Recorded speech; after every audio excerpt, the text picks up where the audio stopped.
Apple 2 weeks back ఒక latest update release చేసింది. Tahoe 26.5.2 for both Mac OS and iOS. ఇది major update ఏం కాదు. దీంట్లో మీకు ఎలాంటి న్యూ ఫీచర్స్ ఏం యాడ్ అవ్వవు. జస్ట్ సమ్ సెక్యూరిటీ ఇంప్రూవ్మెంట్స్ అని చెప్తున్నారు. అంతవరకు మనందరికి తెలుసు. బట్ నేను దాని గురించి కాదు మాట్లాడాలనుకుంటుంది. Before update and after update performance ఎలా ఉంది? ఇష్యూస్ ఏమన్నా వస్తున్నాయా? అప్డేట్ చేయాలా లేదా నెక్స్ట్ అప్డేట్ కోసం వెయిట్ చేయడం బెటరా? దాని గురించి మాట్లాడుకుందాం. ఎందుకంటే అప్డేట్స్ చేసిన తర్వాత యూజర్స్ చాలా సఫర్ అవుతున్నారు. ఈ మధ్య చాలా కంప్లైంట్స్ వస్తున్నాయి. ఓవర్ హీట్ అయిపోవడం, బ్యాటరీ చాలా ఫాస్ట్గా డ్రైన్ అయిపోతుంది, బ్యాటరీ హెల్త్ ఇంపాక్ట్ అవ్వడం, నెట్వర్క్ ఇష్యూస్ రావడం, యాప్స్ క్రాష్ అవ్వడం, ఇలాంటివి. యాక్చువల్గా ఇవన్నీ నేను ఫేస్ చేశాను లాస్ట్ అప్డేట్లో. Let me tell you that first so that you can have better picture overall. Currently నేను ఐఫోన్ 17 Pro Max యూజ్ చేస్తున్నా. ముందు చాలా బాగుండేది, వెరీ స్మూత్ అండ్ ఆప్టిమైజ్డ్. ఇంకా హీటింగ్ ఇష్యూస్ కూడా లేవు. చాలా బాగా ఇంప్రూవ్ చేశారు అనుకున్నా. అండ్ బ్యాటరీ లైఫ్ కూడా ఎక్స్ట్రాడినరీగా ఉండే. All until this one update. ఏంటంటే దీనికి ముందు అప్డేట్ అనమాట, 26.5.1 వచ్చింది కదా, అది. ఆ అప్డేట్ చేసిన తర్వాత నేను అబ్జర్వ్ చేసింది టూ మచ్ హీటింగ్. ఫోన్ ఆటోమేటిక్గా టూ మచ్ హీట్ అయిపోవడం, అండ్ ఆల్సో బ్యాటరీ కూడా చాలా ఫాస్ట్గా డ్రైన్ అయిపోవడం. అంటే ఇంతకుముందు 1% తగ్గే టైంలో ఈసారి 3 to 4% తగ్గుతుంది అనమాట, అంత ఫాస్ట్గా డ్రైన్ అయిపోతుంది. And network issues, internet speed అనేది ఒక్కొక్క స్ట్రక్ అవ్వడం, డ్రాప్ అవ్వడం, మళ్ళీ కన్సిస్టెంట్గా లేదనమాట. అదొకటి. ఇంకా చాలామంది బ్యాటరీ హెల్త్ కూడా ఇంపాక్ట్ అయింది అంటున్నారు. నాకైతే బ్యాటరీ హెల్త్లో ఎలాంటి ఇంపాక్ట్ ఏం లేదు. యాప్స్ క్రాషెస్ అలాంటివి కూడా ఏం లేవు. ఇప్పుడు ఈ టాహో 26.5.2 గురించి మాట్లాడుకుంటే, ఒక 2 వీక్స్ ఆగి మేజర్ ఇష్యూస్ ఏం లేకపోతే అప్డేట్ చేద్దాం అనుకొని ఐ వెయిటెడ్ అండ్ రీసెర్చ్డ్. ఇంటర్నెట్లో చాలా వీడియోస్ చూశాను, పీపుల్ పెట్టే కామెంట్స్ చదివాను, రెడ్డిట్లో దీని మీద డిస్కషన్స్, యాపిల్ సపోర్ట్ కమెంట్లు, పోస్టులు, ఇవన్నీ చూశాను. But all I got is mixed results. కొందరేమో పర్ఫార్మెన్స్ ఇంప్రూవ్ అయింది అంటున్నారు, ఇంకొందరేమో బ్యాటరీ చాలా ఫాస్ట్గా దిగిపోతుంది, హీటింగ్ ఇష్యూస్, యాప్స్ లాగ్ అవుతున్నాయి అని అంటున్నారు.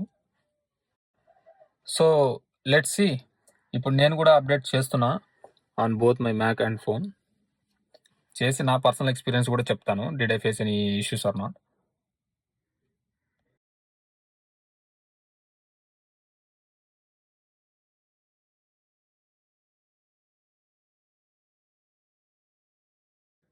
Yeah, successfully updated. ఇప్పుడు నా పర్సనల్ ఎక్స్పీరియన్స్ గురించి చెప్తాను. అప్డేట్ చేసిన తర్వాత ఆల్మోస్ట్ ఫుల్ డే యూజ్ చేశాను.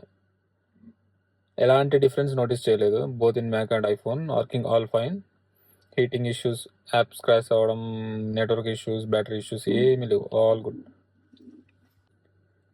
ఇన్ఫ్యాక్ట్ నేను యూజ్ చేసే సిస్టమ్ మ్యాక్ M1 కొని ఆల్మోస్ట్ 5 years అవుతుంది.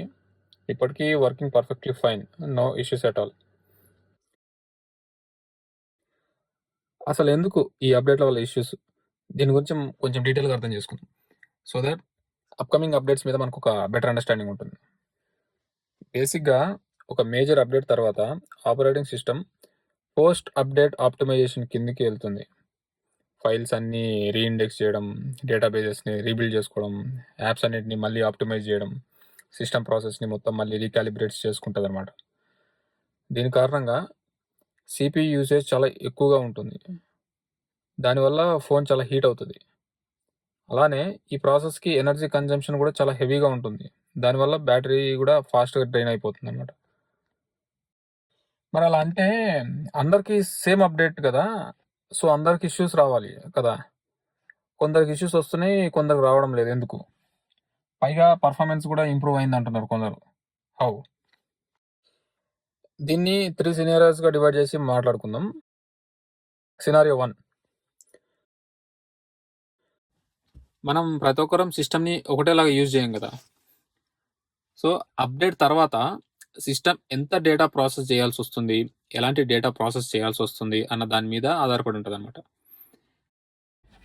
సిస్టమ్ మొత్తం హెవీ ఫైల్స్తో నింపేయడం, like thousands of photos, videos, hundreds of apps, years of messages and third party apps. ఆ థర్డ్ పార్టీ యాప్స్ని ప్రాపర్గా డిలీట్ చేయకపోవడం వల్ల lot of left over unnecessary files.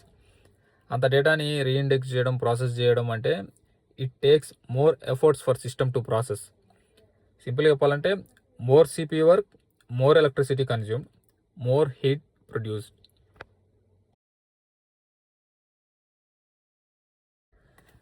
అలా కాకుండా ఫ్రీక్వెంట్గా మన సిస్టంలోని అన్నెసెసరీ ఫైల్స్ అండ్ క్యాష్ని క్లియర్ చేసుకుంటూ ఈ థర్డ్ పార్టీ యాప్స్ ఏవి పడితే అవి యూజ్ చేయకుండా ఈ అన్సెక్యూర్డ్ సైట్స్తో కూడా కొంచెం కేర్ఫుల్గా ఉంటే మన సిస్టమ్ కూడా లాంగ్ లైఫ్ వస్తుంది, బెటర్ యూజర్ ఎక్స్పీరియన్స్ ఉంటుంది.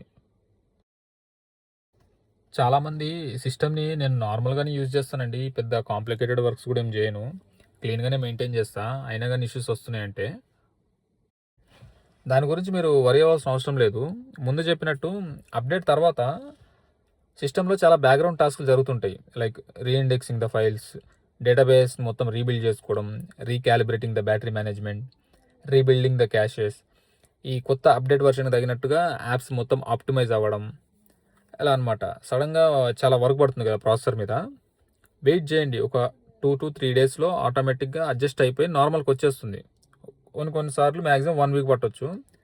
మీ అండర్లైన్గా మీ సిస్టంలో ఎలాంటి ఇష్యూస్ లేకపోతే ఆటోమేటిక్గా అదే నార్మల్కి వచ్చేస్తుంది. దాని గురించి మీరు వరి అవ్వాల్సిన అవసరమే లేదు. సినారియో 2, మన సిస్టంలో ఈ అప్డేట్కి కంపాటబిలిటీ లేని ఏదైనా యాప్స్ ఉండొచ్చు. కొన్నిసార్లు ఈ అవుట్డేటెడ్ యాప్స్ ఉంటాయి కదా, వాటి వల్ల కూడా ఇష్యూస్ క్రియేట్ అవ్వచ్చు. అలానే ఈ అప్డేట్ కాన్ఫిగరేషన్ని ఎఫెక్ట్ చేస్తూ ఏదైనా బగ్స్ ఉండొచ్చు.